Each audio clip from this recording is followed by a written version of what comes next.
বর্তমান সময়ে সবচেয়ে জনপ্রিয় চর্চিত জুটি আদ্রিত রায় আর কৌশাম্বী চক্রবর্তী। যদিও প্রেমের সম্পর্ককে শিলমোহর দেয়নি কেউই। ইতিমধ্যে টলিপাড়ার অন্দরে গুঞ্জন চলছে খুব জলদি নাকি তারা বসবেন বিয়ের পিঁড়িতে।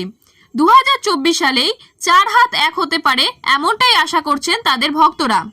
ঈদের দিন একটি নতুন সেলফি শেয়ার করলেন কৌশাম্বী। পরনে লাল কুর্তা, চুল বেনি করে বাঁধা। ফুলকির পারমিতার লুকেই আসলে তোলা হয়েছে ছবিখানা। শুধু বিধবার সাজ ছেড়ে পরেছেন লাল কুর্তাটা। কৌশাম্বীর হট লুকে মুগ্ধ তার ভক্তরা। একজন কমেন্টে লিখলেন, খুব সুন্দর লাগছে দিদি তোমাকে। অপরজন লিখলেন, চোখ ফেরাতে পারছি না। কদিন আগেই অদ্রিতের চর্চিত প্রেমিকা এসেছিলেন দিদি নাম্বার 1-এ। সেখানে রচনা বন্দ্যোপাধ্যায় প্রশ্ন করেছিলেন বিয়ে নিয়ে। বলেছিলেন, সোশ্যাল মিডিয়ায় কৌশাম্বীর প্রচুর খবর পাই আমি।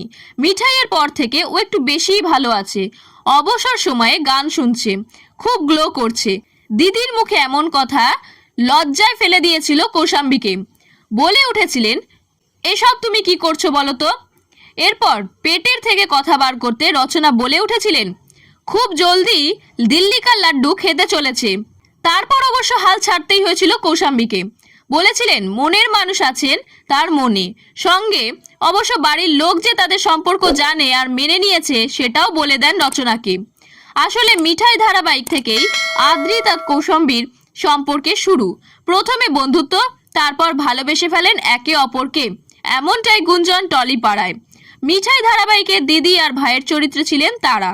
আদ্রিতের অনস্ক্রিন বউ ছিলেন সৌমিত্রিষা কুণ্ডু। সেই সময় সৌমিত্রিষার অনুরাগীরা এই সম্পর্ক নিয়ে কম কটাক্ষ করেননি।